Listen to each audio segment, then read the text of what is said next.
से ही अध्यक्ष पद पर अखिलेश बाबू आए तो स्वाभाविक रूप से उसी दिन से ये चर्चा हो गई कि विधायक दल का नेता अब कोई नया व्यक्ति चुना जाएगा और इसके लिए विधायकों से रायशुमारी भी की गई। पिछले 2-4 महीने से प्रभारी के द्वारा और भी केंद्रीय नेताओं के द्वारा विधायकों से अलग अलग पूछताछ करके इंक्वायरी किया जा रहा था और उसके बाद ओपिनियन के आधार पर, विधायकों के ओपिनियन के आधार पर आदरणीय राष्ट्रीय अध्यक्ष खड़गे साहब ने प्रदेश प्रभारी के प्रस्ताव पर सहमति दे दी।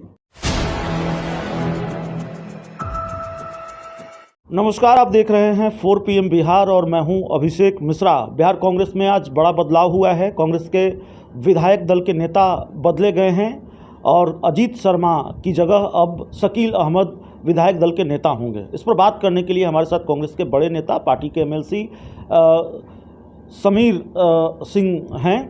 सर, सबसे पहला जो सवाल होगा वो सवाल यही होगा कि आखिरकार इस बड़े बदलाव की ज़रूरत क्या थी, क्यों ज़रूरत पड़ी?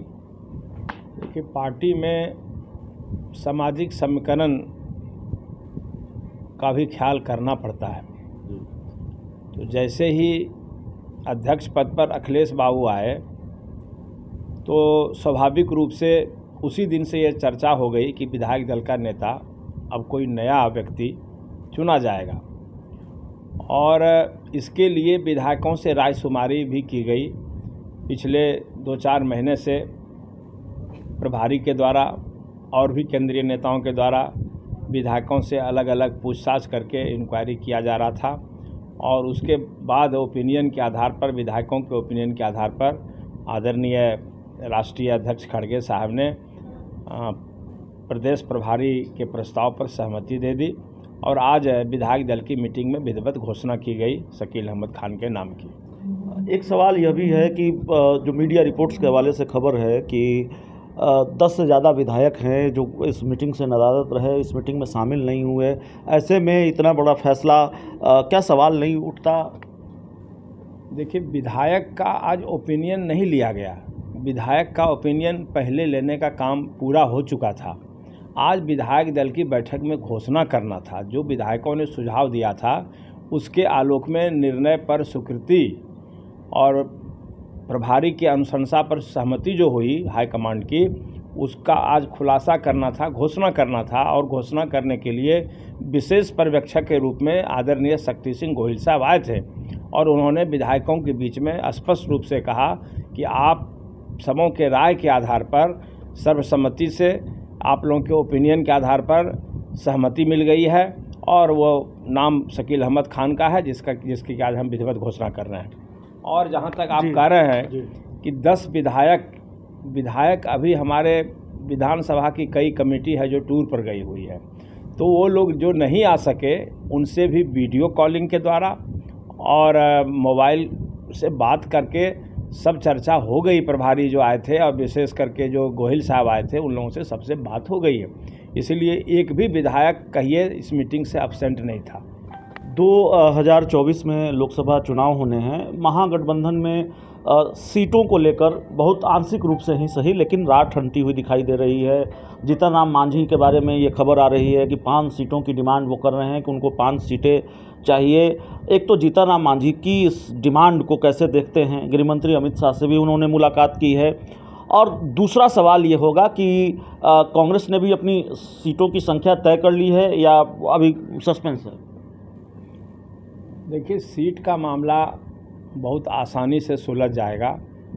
अगर भारतीय जनता पार्टी को परास्त करना है तो सीट का बंटवारा आड़े नहीं आएगा, क्योंकि हमारा लक्ष्य ये नहीं है कि हम ज़्यादा से ज़्यादा सीट हासिल करें। हमारा लक्ष्य ये एकमात्र लक्ष्य है कि भारतीय जनता पार्टी जिसके कारण सामाजिक कुरीति उत्पन्न हो रही है, जिसके कारण भाईचारा समाप्त हो रहा है, उसकी वापसी कराना है। और देश में एक मिल्लत का जो राज था, सांप्रदायिक शक्ति आज जिस तरह से सर उठा रही है, स्वाभाविक रूप से हम लोग मिल के हिंदू, मुस्लिम, सिख, ईसाई रहते थे, आज उन्माद पैदा किया जा रहा है। उसको रोकने के लिए हम लोग सीट पर भी 1-2 सीट इधर उधर समझौता करने के लिए तैयार हैं। पहले हमारे सामने राष्ट्र है, सीट नहीं।